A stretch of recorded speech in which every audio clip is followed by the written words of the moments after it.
Tuloy-tuloy ang tsikahan at tsismisan. Walang makakapigil sa daldalan na hatid ng Banana Crew. Banana Crew. Exclusive. Exclusive.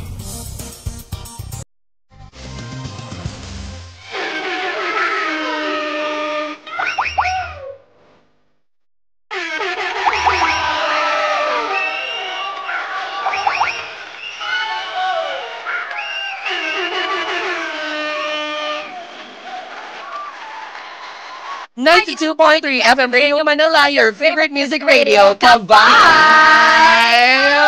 Isang magandang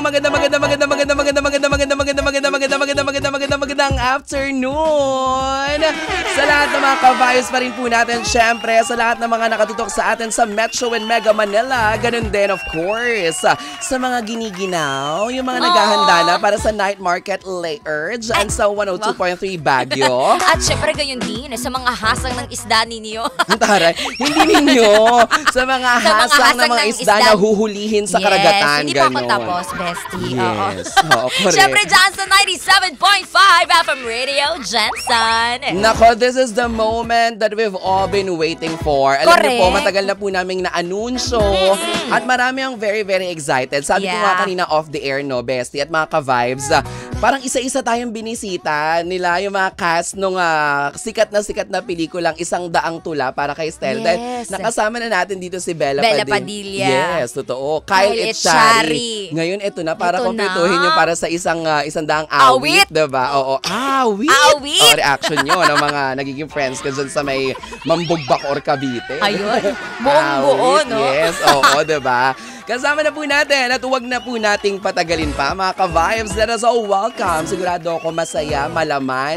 Yes. At siksik ang chikahan natin dahil pag-uusapan natin ang kung tawagin natin the Summer Movie of the Year. Oh, diba? Grabe naman sa Summer Movie of the Year. Totoo, yung Summer Movie of the Year na ito, title pa lang, parang nananakit na siya ng damdamin, diba? Oo nga eh. Napag ano na lang. Correctional. Babaeng. Kriminal. Kung ano na yung sinasabi at lumalabas sa mga mouth natin, bestie. bestie. Wag na natin patagalin pa. Let us all welcome, live na live dito sa Banana Crew, the home of the stars. Please welcome, JC Santos! Magandang hapon sa inyo. Sa mga ka-vibes natin dyan, mga nakikinig, magandang hapon po. Kanina, bago mag-start, sabi ng mga katrabaho ko dito, na-excite sila kasi ang ganda-ganda daw ng boses mo. Uy. Lalo na yung sa pagkanta. Parang yung co-DJ namin dito, yung asawa niya, hosted for your album ba? Or concert. Or concert somewhere here in Quezon City. Tapos sabi nila, super fan daw sila. Salamat. Hindi pa ako ganun ka-confident sa singing, pero thank you. Thank you naman. Binanggit talaga, as in sinabi talaga yun. Tapos parang nung una pa nga, bago niya ikwento ng tuluyan, ang pagkakaintindi ko pa, maganda talaga yung boss ni JC, kahit yung speaking voice na maganda. Parang dun pa yun naisip ko. Tapos I remember, sabi ko, nga no, nag-mall show kami ni JC, narinig ko na nga pala siyang mag-perform at kumanta. In fairness naman, panglaban din talaga. Iba, syempre nagte-teatro ka, di ba? Kaya ganun talaga yung voice. Marunong, hindi naman magaling. Very humble naman ng San JC Santos. Ganun kasi dapat. Ay, oo. Dapat matuto tayo maging... Dapat tayo mapangbuska ng natin.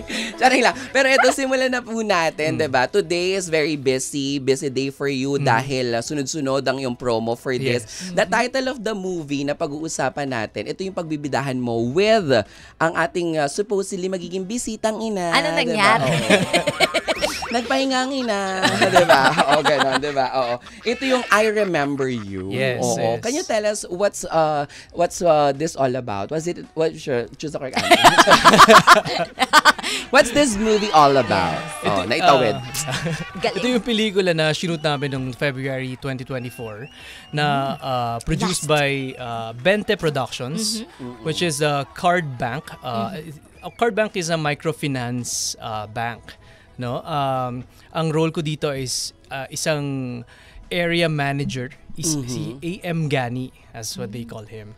Kasi so this time medyo flashback movie to kasi ito yung panahon na nung nasa Boracay si AM Gani at kwento niya, meron talagang actual AM Gani nung panahon na yun, nung nandun ako sa Boracay na sinushoot namin to. Meaning real life? Yeah, it's a true story na nangyari sa Boracay nung panahon na kakatapos lang ng pandemic. Tapos may na-destinong area manager para isalba yung ekonomiya ng Boracay nung panahon na yon. Kasi nung time na yun, di ba, maraming walang trabaho. Totoo. So, sarado ang mga establishments. So, ang card bank ay hindi nagsara nung panahon na yon. Okay. So, patuloy silang dito, papakita natin kung paano sila magtrabaho, paano magtrabaho ang mga empleyado ng card bank.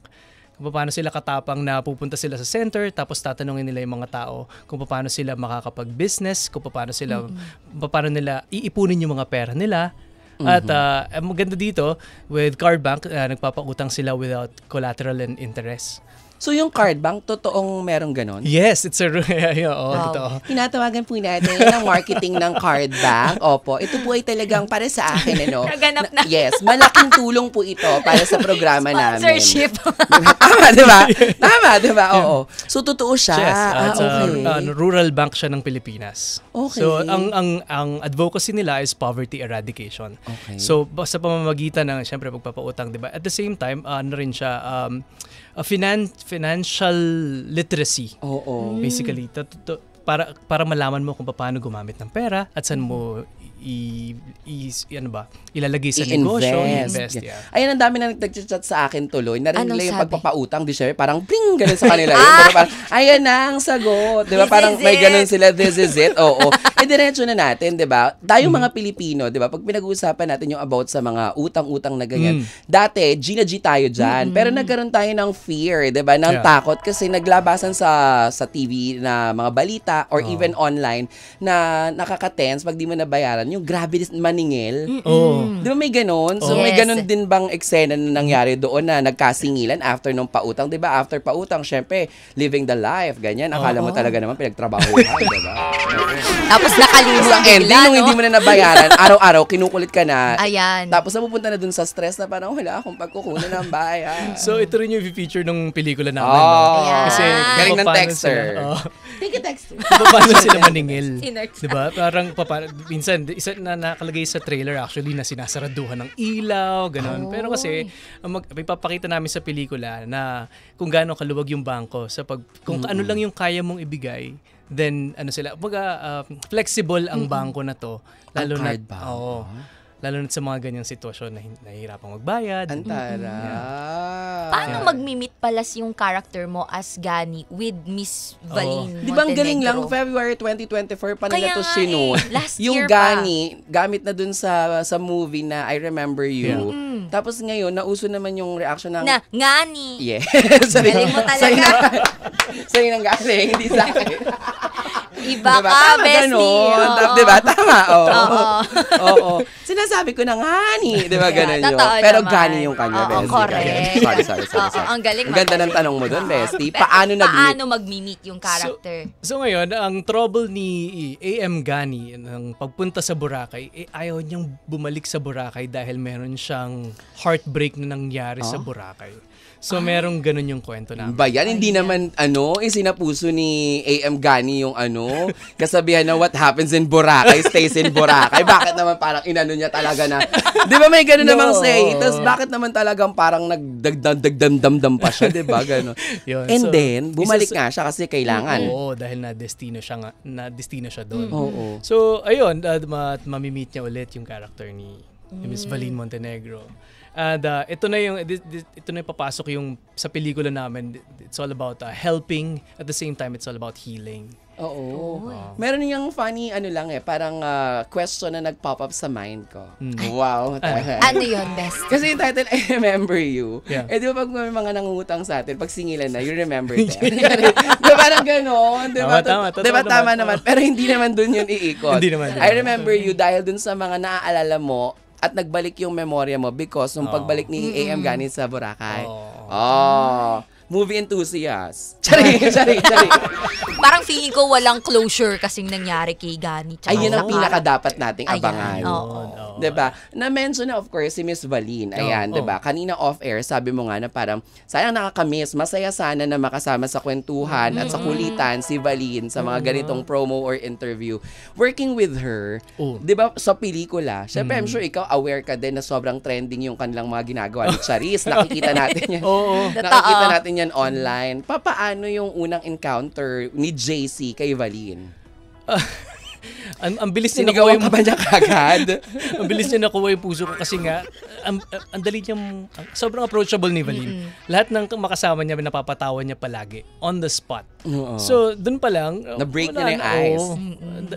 Ang dali ng work kasi nga she's a punchline girl yung kaya kanyang maging komportable sa paligid niya every time. Kasi nang walang halos warm up parang Iba rin kasi si Valin talaga. Parang, totoo, no? hindi, lalo pa tayo, nasanay tayo, naging familiar tayo kung paano yung pinoportray niya sa TV. Yes. Diba? So parang, diba ganun naman tayo, expected natin kung ano yung nakikita natin sa television, ganito rin yan sa personal. Pero hindi mo naman siya nakitaan na parang, parang ano pala siya, tahimik lang, wala namang mga ganong discovery.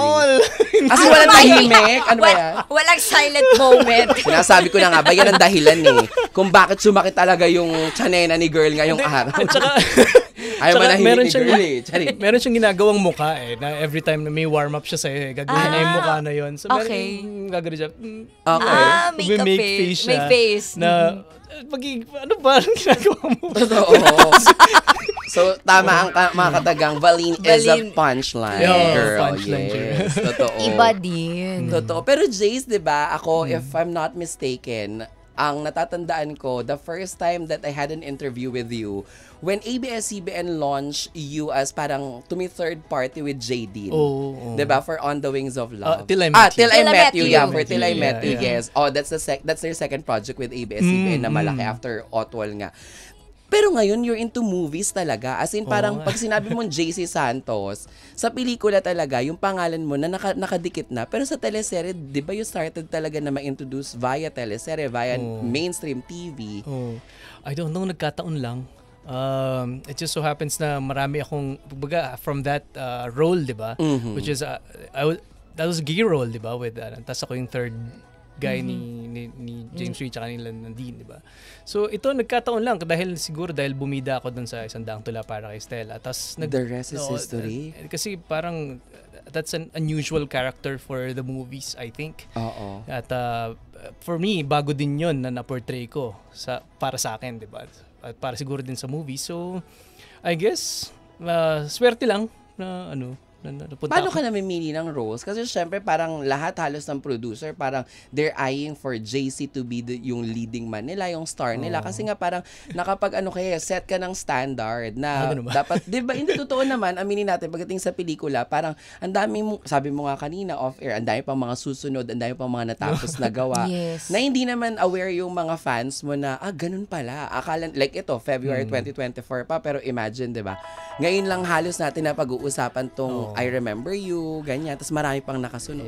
I guess, like this movie, I Remember You, si Direk Bobo Yonzon is a first-time director. And it's their first movie also that they're producing, yung Bente Productions, also with Card Bank. I think I'm always willing to help the directors or co-actors or producers na gusto ko makatulong ako sa bagong pelikula nila. And they always, lalo na, even the movie that I'm airing on August, first time din nilang magpo-produce na kasama ako and so I think gusto kong kasama ako sa journey nila ng first movie or something, kasi even the thesis productions of students in Benilde, I still help. Talaga? Kahit yung mga short films nila, yung mga gano'n nila. Wow! Supportive ako sa Philippine movie industry, lalo na sa mga young filmmakers. Speaking of the Philippine movie industry, kanina pa nasa isip ko yun about sa Philippine movie industry. Parang yung dynamics ng Philippine movie industry is not the same as before. Especially when pandemic happened, diba? Na parang lahat tayo nasanay na, pwede namang antayin pala sa mga streaming platforms, ganyan. di ba nag-iba talaga? Naabutan mo yung panahon na talagang people are coming to sinehan Yes. para manood. Ngayon, di ba? Parang nakakalungkot pag nakikita natin na parang pag nasa sinehan tayong area, hindi na natin halos na-feel. Kahit nga minsan yung amoy ng popcorn, hindi ko na naamoy kasi parang wala na ata di ba? Totoo naman, di ba? Oo, ayan. Ikaw, as a enthusiast. Tari, gamit na gamit. Ano nga ba ibig sabihin ng enthusiast? Like this, no? 'Di ba? Marami pa rin gustong gumawa sa kumbaga ito pa rin yung contribution ng mga actors, ng mga filmmakers dito sa local industry natin. At kailangan laging may gumagawa para may contribution tayo palagi. Para marami pa ring manood. Gets mo? Hindi siya pwedeng parang hindi na tayo gagawa kasi wala nang nanonood. Hindi. Kailangan natin pagpursigihan pa. I think Yes. Kaya din naman ako parang I support everybody who still wants to make the films. So even 'di ba, upcoming Quezon, 'di ba? Yes. So we support the movie industry. Ito yung contribution namin para bumalik yung mga Pilipino manood ng pelikulang Pilipino. Totoo. Ano lang naman siya, 'di ba? Bilog ang mundo. Yeah, babalik din yan. Diba? Babalik at babalik din. Tama rin yung ginagawa mo na hindi rin kayo tumitigil, Yes. 'di ba? Na that's also a way to discover yung mga bagong creative juices mula sa mga bagong director, 'di ba? Uy, grabe, nakakatuwa naman talaga. May mga ganun talaga, 'di ba? Yung ang iniisip nila na parang kung tayo rin mismo susuko at titigil, ano mangyayari? Di magtutuloy-tuloy. Hindi mapagpapatuloy yung ang pagpapalaganap na may mga magagandang pelikulang dumarating. I love it. At marami pa rin talaga. Ano, I love it? I love it. Charing. Very girly. At saka marami pa, in fairness, nakakatuwa nga 'di ba? At ang tanging hinihiling lang po nating lahat, hindi dahil nandito kami dahil, 'di ba, alam mo, para may trabaho, para may kita, 'di ba? Kasi end of the day, mas marami po yung mga tao na may panghanap buhay sa likod ng lente ng camera. 'Di ba? Halimbawa ngayon, nauuso na yung dalawa lang yung bidang artista, 'di ba? Sobrang uso na yan. Pero kung iisipin natin, mayayaman naman na sila, so parang okay na yan, tayo na sa streaming platforms. Hindi po ganoon. 'Di ba? Marami pang generation, yung mga mas talagang uusbong pa na may pangarap din pagdating sa larangan sa film, 'di ba, sa paglikha ng magandang mga kwento. Kung hindi po yan natin susuportahan at lagi ang thinking natin hayaan at intay na lang. Saan sila pupulutin sa susunod na generation? At saka iba pa rin ang manood sa loob ng sinihan, 'di ba? Iba yung feeling. At saka 'di ba, pag nanonood ka ng kahit anong pelikula, para kang pumapasok sa mundo ng laging bagong universe. Sa mundo ng Encantadia. Sa mga sangre. Laging bagong universe yan, di ba? Totoo. Na ikikwento sa'yo para makarelate ka. At this is a new philosophy and everything. Tsaka nakasanayan na kasi yan doon ng mga tao na kapag pupunta ng sinihan, this is the time para mag-bonding. Imagine sa sinihan, bawal di ba mag-cellphone. Talagang di ba tutok ka lang. Unlike kapag hindi ko naman sinasabi na masama or whatsoever kapag sa bahay nag-chill. Pero syempre pag sa bahay, di ba may own ka, manonood tas nagsi-cellphone. Di ba nakakakinig kayo? Di ba instead na mag-bonding kayo. Pero Sir JC, gusto ko lang malaman or ano ba yung, di ba marami ka nang naginanap sa 100 tula para kay Stella. Mayari na you won as Best Supporting Actor on Vodka Beers and so on and so forth. Ano yung lahat? Oo, di ba? Thank you. Lalo na kapag fan ng Bella at JC Santos. Totoo naman po yan kapag may pelikula kayo pinapanood namin. But ano po yung pinaka nagustuhan yung character sa lahat po ng ginanapan nyo? Oh my gosh. Madami. Pinaka-favorite ko so far. Yung kadalasan ng mga favorite ko, yung mga hindi na ipalabas talaga. Ang weird. Pero, sige, hindi ko na babanggitin yan. I think... so, meron kang ganun? Yung mga natapos mo na, hindi pa pinapalabas? Meron akong malaking pelikula tas hindi pinalabas. Oh my God. With international cast and or dahil naabutan ng pandemya. Tas yung isa... may malaki yung cast tapos hindi na naman. So, it's malas. Ganun, feeling mo tutuloy pa or nasabi nang hindi na talaga? Hindi ako sure. Ganyan. Wala pa namang nababanggit? Wala pa naman. Nananawagan. Eto na pala yun, no? Total nasa yung pila naman tayo. Yes. Sorry, joke lang. Joke lang po. I think the closest to my heart is still Fidel. Sandoang Tula. Of course, 'di ba? It opens many doors. Yes. 'Di ba? Sa inyong lahat, 'di ba? Tsaka I think dun nabigay yung strength ko as a person. Even my second probably would be Malyari kasi kilala ako ng director na yun from the theater. Naisip niya na kaya ko talagang gawin yung mga ganong roles. So, yeah. At nanalo ka doon Ay, as Best Supporting Actor. So, Thank you. congratulations. Thank you. Totoo. Naku, ito, hamunin na natin siya. Ayan na. Napakasarap na ng chikahan natin. Hamunin natin siya ng inuman. Ay, iba yun. Ay, iba ba yun? Sorry. Hapon na. Hapon? Oo.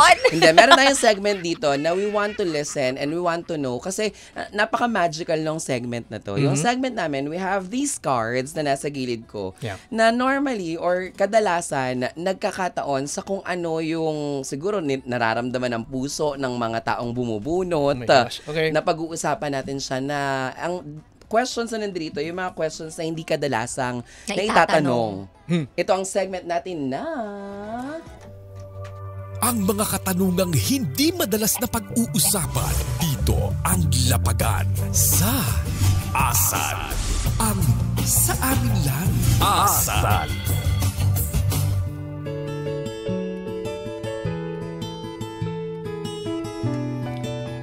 Sa oras na 4:23, sasabak na nga po si Sir JC, di ba? Sa kanyang asal. Ayan, ang kapal na nung cards namin. Diba? Kaya nga, Super patagdag ng kapal patagdag. na. Oo, hatiin na lang natin. no? Ayan. Nadadagdagan to. Pero Yes. napabawasan din to. Marami rin kaming bisita yung inarbor nila yung Kinuha card. nila. Oo. Na parang feeling nila, ito yung dapat kong marinig everyday sa Yes. moment na to. Ayan, so bubunot ka. Ay, parang tong eats. Yes. Hindi, yung guyan lang to. No to sugal tayo dito. No to sugal tayo dito, ha? Oo, sayang. Trinay ko din naman, no? Pero walang panalo. Charing. Eto, ayan. Ayan Bunot na. tayo. At least, tatlo. Three. Ayan. So, Hindi ba natin tutuloy inuman? Kasi meron Mamaya. akong dala dito. May chaser ka ba dyan? Yung brown lang yung muna yung babasahin na. Later pa yung sa likod. Itong Isa pa. nasa harap lang muna. Ayan. Dalawa pa? Dalawa pa. Dalawa pa. Yes. Okay. Oo. Samantalin na natin to. Dito na eh. Charing. Tapos, Ayan. ito. Okay. So, we'll start. Basahin mo yung mga nakasulat dyan at Yeah. sagutin mo na rin siya. We'll give you the floor at namnamin mo, ikaw na bahala. Tingnan natin if... Ito ba itutugma sa nararamdaman mo? Pero gusto ko lang i-remind sa'yo na lahat ng mga artista, lahat ng mga bisitang sumasagot dyan ay nagiging malaking tulong sa mga listeners natin na baka sa moment na dapat nilang marinig yun, kailangan na pala nilang marinig yun. At kayo ang makakatulong sa kanila. Okay. Yes, Sure. okay. Game. Let's try. The first question is, ano ang unang bagay na iniisip mo tuwing naririnig mo ang self-love? I think of the word na nakakatulong, I think for me, is the word sometimes. Whenever I say sometimes. You know, kasi ang feelings temporary lang yan eh. Hindi siya palaging nangyayari. Yung feelings, kunyari, sometimes I get angry. Sometimes I feel upset. Sometimes masaya ako. Pero hindi yun palaging nangyayari. It's not all the time. So, kailangan natin i-remind yung sarili natin na yung bad day natin, hindi yan forever. Yung feelings natin na nahihirapan tayo, pain is always temporary. And so is happiness, di ba? So, paano mo iti-treasure yung feeling na yun? Paano mo siya iti-take? Di ba? Kunyari, like yung pain, it's always a lesson when you're in pain. It's always a lesson when you're having a hard time. At minsan lang nangyayari sa'yo yun. So, kailangan at ano rin yun pang-regulate din ng emotions when we say sometimes. Sometimes, I feel like this. Pambalanse. Pambalanse, di ba? So, yeah. So, self-love is when I say sometimes. Sometimes lang to nangyayari. Hindi naman lagi. Yeah. Lilipas din. Lilipas din. Diba? Actually, that's our topic bago ka dumating kanina. Ganun? Yes. Na ang mga problema ay dapat pwede nating paglaanan ng oras pero hindi natin dapat pagstayan. Yeah. Dahil ito ay lalagpas din sa atin. Yeah. May solusyon. Anong sagot sa likod nung binasa mong una? Ang self-love ay hindi isang pangarap. Ito ay pagpili mo para sa sarili mo araw-araw. Oo. Gundo. Asal. Ang sa amin lang. Next. Kailan mo naramdaman na ang mundo ay parang pinahirapan ka lang? Ang weird. Kasi every time na nakakaramdam ako ng kunyari, pagsubok, challenges, diba? ganyan. Pagsubok. Lagi kong nasa mindset ay, siguro, kung wala akong masyadong specific na maalala, pero every time na meron akong challenges na dumarating, it's what we call it in the theater, kapag rehearsals, it's part of the process. Kasama siya sa proseso, kailangan mong pagdaanan para maintindihan mo kung ano yung patutunguhan. Does that make sense? Yes, oo. Totoo naman. Parte talaga ng buhay. Kahit sa trabaho natin sa pang-araw-araw, Proseso diba? yun eh. Sa trabaho natin sa pang-araw-araw, yung mga nangyayari naman sa atin, totoo naniniwala ko na hindi siya ibinibigay or hindi siya dapat nating maramdaman para lang masaktan tayo. 'Di ba? Lesson siya. Bibitbitin natin siya para sa susunod na same na mangyayari yung scenario na yun or eksena na yun. Ay, nangyari na to. Alam ko na kung paano ko to lalagpasan. Something like ganun. Yes. Diba? Lalo na sa teatro, diba? Kaya siya nangyari para kung kinailangan mo siyang hugutin at gamitin mo siya sa eksena, may lalabas mo ng totoo kasi tunay mo siyang na-feel. Yes. And lalo na with theater, may kausap ka mga kasama ka eh. So lagi kayo may pagdadaan ng mahirap with people. So, hindi mo siya pagdadaan ng mag-isa. So, may process na mahirap yon, pero at the same time, mag-communicate din kayo ng maayos. True. So, it's like a relationship din. Anong sabi sa likod? Ang mundo ay hindi laging mabait. Pero kaya mong gawing mas maganda ang sarili mong mundo. Asal ang sa amin lang. Last question. Bakit parang napawaw ka doon or may shock factor sa huli? May shock factor siya. Masasabi mo ba na talagang may magic ang barahan ng Banana Crew? Oo. Kakaiyak to ah. Anong tanong? Kailan mo huling sinabi sa sarili mo na hindi ko pa kayang magpatawad?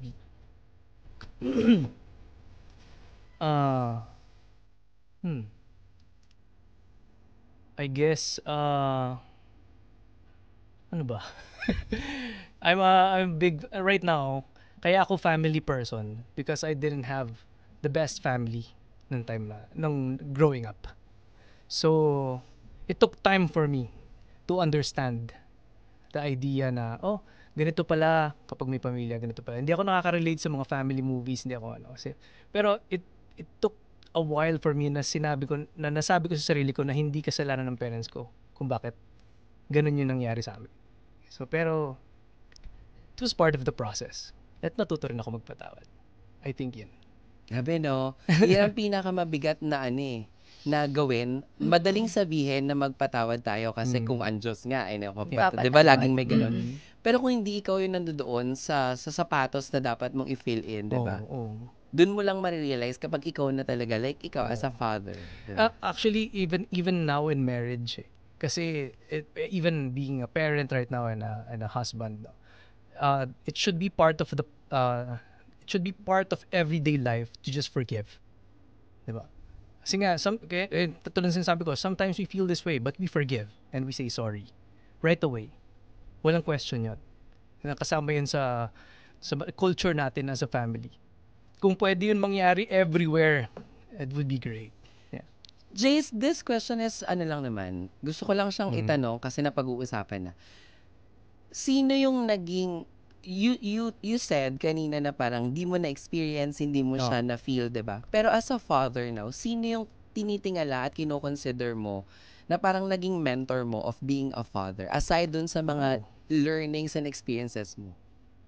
Kasi diba hindi naman tao lang tayo, no man is an island. Hindi naman pwedeng lahat yan through experiences lang. I'm sure merong someone na hindi mo na mamalayan, nandyan pala guiding you. Pwedeng yung asawa mo, pwedeng yung... Actually, yung anchor ko ngayon is my wife. Siya yung, siya yung guide ko of, lalo na sa emotional responsibility. Sa pagiging, kasi minsan, I tend to just think logical things, diba? Tapos ngayon, yung wife ko yung emotional responsibility. I need to be this patient. I need to communicate well. Kasi sometimes kapag ako may in pain, I just tend to get inside my shell. Yung hindi ako magsasabi ng problema. Kasi kaya ko naman to in the first place. Kaya ko to nung bata ako Kinaya ko yung buhay ko ng ako lang And ngayon may kasama na ako and I have to communicate. So my wife is reminding me how to be a husband every time. Ganda, no? Ganda. Paano sa anak mo naman? Alin? Kasi syempre, may mga nakakausap ako na parang kapag sobrang gulo na ng mundo sa paligid. Tapos pag narinig lang nila at yumakap lang yung anak nila, wala na. Tapos na to. Wala. Paano ba? Sa anak ko naman, and being a father right now, Hirap pa. Happy Father's Day. Happy Father's Day. Sorry, yung flower, may bouquet. Hindi, binibreak ko lang kasi baka mamaya ang bigat-bigat na sa dibdib niya. Pero thank you for answering nga. It's just a very random question lang na napag-usapan kasi naman. I think my daughter now is a reminder for me na hindi ko I needed to share every time. Yan. Parang I needed to be a sharing person. Kasi nga iba ng responsibility ang ang pagiging parent, ang pagiging friend, pagiging father, best friend. I think she always reminds me to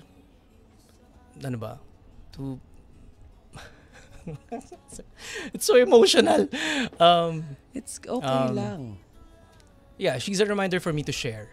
To share and communicate every time. Does that make sense? Yes. Yeah. Nararamdaman kita kasi yung boses mo, di ba? Ganun yung pag naiiyak. Ito na. Di ba ganun yun? Oo, di ba? Pero thank you so much. I believe, Jace, sa dami ng mga interviews ko with you, this is the first time na nag-usap tayo live sa isang interview that you're open pagdating lalo na sa family mo. Parang this is a new you for me. Because I remember before parang very iba yung training and background mo from theater tapos biglang nag-mainstream ka. Parang lahat yun bago sa'yo. Pero ngayon, you're mas giving ka na pagdating sa pagsagot mo sa mga tanong. I am more in touch with my emotions and I am more open, I'm more confident because I have this in my life. Yes, exactly. Kasi noon naman, wala pa. Binata, diba? May ganyan, career, yung nangyari. Pero ngayon, diba, ang laki nung naitutulong talaga at naiaambag sa atin kapag naramdaman na natin yung real essence of what's kung ano talaga yung life, what's gonna do we do. Ganun na lang. Kumbaga sila diba? Yung kung ano why talaga mo. yung buhay, diba? Kumbaga, ang sarap marinig na kung ako yung asawa, tapos sasabihin na she's my anchor sa buhay ko, diba? Sana all, mahanap yung anchor. Diba? Hindi, nahanap ko naman eh. I love. Ay, sorry, I love. Inagaw yung sabi spotlight. sa likod? Ito na, ano sabi sa likod? Meron pala. Hindi kailangang pilitin ang pagpapatawad. Bigyan mo ng oras ang puso mo. Asal ang sa amin lang. Yes! O, ano masasabi mo? Ang galing ng segment nyo na to. I love it. Naupa-open up ako ng diba? Kasi nga lalim ng kwento. Ang sarap. At saka ang husay ng baraha, it was randomly picked by JC. Pero yung connection niya from dun sa unang tanong, ang ganda nung segue down to the last question, diba? So parang, thank you so much. Alam mo, maraming I'm sure, kagaya ako personally, may mga nakuha ako na very, nakarelate ako sa naging sagot ni JC, diba? Na parang, oo nga, no, siguro hindi ko lang din masagot ngayon kasi hindi ko pa nararanasan kung ano na yung naranasan niya. Totoo. Na nakwento niya, diba? I'm sure ikaw, ka-vibes na nakikinig sa atin, at ikaw ka-vibes na nanonood sa atin, kung nasaan ka man ngayon, nawa ay nabigyan namin kayo ng ngiti sa mga labi nyo sa pamamagitan ng mga naging kwentuhan natin, diba? Sabi namin sa inyo, sinasabi ko sa inyo lagi, kami yung background ninyo, ano man ang ginagawa ninyo, pero ang goal namin dito ay makapag-touch ng bawat puso ng mga ka-vibes natin, nasaan ka man, ano man ang pinagkakabisihan, diba? Jace, let's invite our ka-vibes na nakikinig sa atin from Baguio, from Jensen, sa Metro and Mega Manila, sa mga nakatutok sa ibang bansa via our YouTube channel. I Remember You. Take it away. Hello sa lahat ng mga ka-vibes na nakikinig ngayon. Yes, ang I Remember You po, directed by Bobo Yonzon by Bente Productions. Ipapalabas na po kami sa July 9. Kasama ko po dito si Valine Montenegro. Napakadami niyo pong matututunan dito sa pelikulang ito. And this is a movie about love and second chances. So, if this is your thing, please, I'll see you in the cinema starting September 9. And there you have it, mga ka-vibes. So once again, JC Santos. Ayan, maraming salamat. At syempre naman, mga ka-vibes, don't forget to like, share, and comment na rin sa lahat ng mga malakasan nating post. Syempre sa ating Facebook, YouTube, Instagram, TikTok, hanapin nyo lamang 92.3 FM Radio Manila. Once again, I Remember You by JC Santos and of course, Miss Valine Montenegro. Thank you, Ayan. Jace. Thank you so Nawa much. ay nag-enjoy ka. Oo. Alam niyo sa totoo lang, Ako- akala nyo gaganyan-ganyan kami dalawa. Maraming beses kami nagsama niyaan sa mga opening. Sa mga opening na mga ini-endorse namin produkto, di ba? Oo. Lagi kami nakikita-kita niya, nagka-perform, dinner, yung mga ganun-ganun. Pero syempre, first time naman yung nag-usap kami about sa... First time talaga yung... Hindi nag-uusap naman ka, deadmahan? Hindi ganun. Hindi, I mean, may na-open up na bago. Oo, na bago. Na parang Yes. for me, sa susunod na magkikita kami, parang, oy, Jace, baka mas ganun na. Kasi, I love it here. Parang therapy. totoo. Parang therapy. Yes. Kasi nga, hindi naman talaga banana crew to. Kami ang inyong resident psychologist. Ay, wow. Mali. Wow. Jay, sana bumalik ka. Marami ka Of pang course. pelikula. Yes, Kung meron yes. ka rin mga upcoming single or mga EPs yung tawag na ngayon, di ba? EPs. Yes, Di ba yun? EPs. Tara. EPs, mga gagamba, yung mga ganun. Ba yun? EPs, gagamba, mga lizard, ganun. Hindi, yun na yung tawag sa album ngayon. Yes. Bukas kami dito at handang-handa kaming makinig sa mga bago mong kwento. Salamat. Maraming Sana sa salamat. susunod, ang daming fan ng nung si Fidel at saka yung kay... Oo, sobra. Totoo, kasi isang daang awit na sana 3 kayo sa susunod. Pero Yes. ngayon, ito po ang I Remember You. Showing na po yan in cinemas. Kailan po ito? This Sa July. July 9 in cinemas nationwide. Yes. O pag may black screening kayo, Oh, of course. Pag may ano kayo, Oo. Huwag niyo kami kalimutan, ha? Oo. Sabay ganon. Ano naman, Hindi. Magbayad na lang tayo ng Ay, ticket. sa bagay, support. Support tayo. Yes, too. Mahiya naman we tayo. will. Ang kapal naman ng face natin. Oo, Naimbitahan na nga natin, eh, no? Totoo. Diba? Sobrang kakapalan naman ng face na yan. 4:38 ang oras natin sa buong kabulan ng Pilipinas. Kayo po ay nakatutok, of course, sa Home of the Stars. Ang inyong favorite na merienda tuwing alas 3 hanggang alas 5:30. Ito ang Banana Crew. Kasama ang inyong kwelang tambalan. Kami po ang tambalang Jai Jai Kim. with JC Santos. Dito lang, of course, sa inyo pong tinututukan, ang inyo pong pinakikinggan ng Marangkada Rumaratsada patungo sa numero 1. Kami po ang 92.3 FM Radio Manila, your favorite music radio. Ka-vibes!